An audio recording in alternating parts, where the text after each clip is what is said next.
Assalamualaikum warahmatullahi wabarakatuh. Perkenalkan, nama saya Haryati Putri, NIM 501200518, Fakultas Ekonomi dan Bisnis Islam, jurusan Ekonomi Syariah, Universitas Uin Sultan Taha Saifuddin Jambi. Baiklah, di sini saya akan menjelaskan tentang karangan ilmiah. Apa itu karangan ilmiah?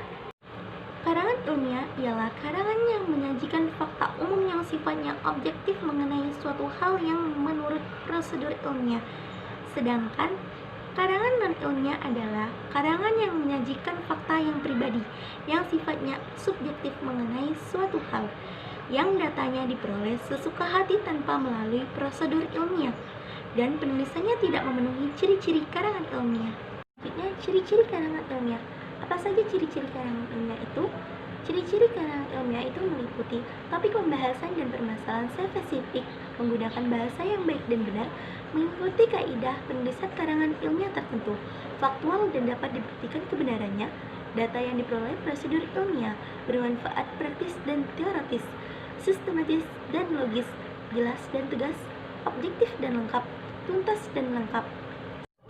Karangan yang bersifat ilmiah haruslah menggunakan ragam bahasa resmi, yaitu ragam bahasa yang mengikuti kaidah bahasa baku.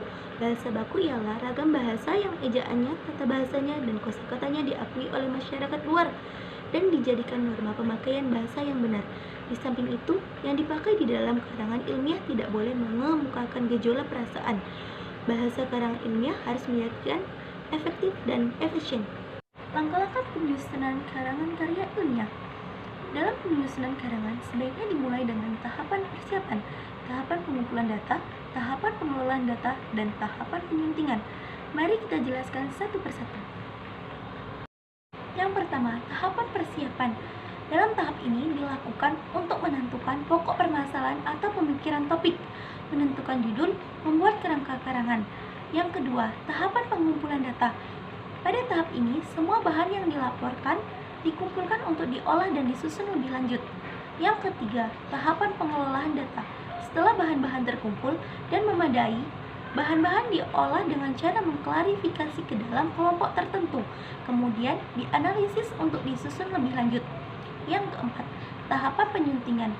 Pada tahap ini, konsep yang telah disusun diperiksa kembali untuk mengecek apakah masih ada susunan yang belum tepat, bahasa yang belum benar, kata-kata yang belum lengkap. Selanjutnya yaitu jenis karangan ilmiah. Jenis karangan ilmiah terbagi menjadi 4 macam, yaitu laporan, skripsi, tesis, dan disertasi.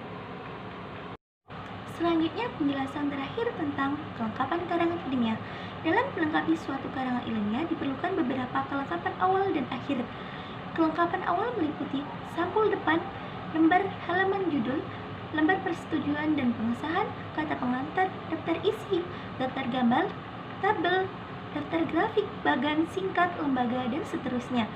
Dan kelengkapan akhir meliputi daftar pustaka, lampiran, dan daftar riwayat hidup.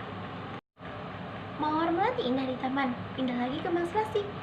Akhir kata kami ucapkan, cukup sekian dan terima kasih. Wabillahi taufiq wal hidayah. Wassalamualaikum warahmatullahi wabarakatuh.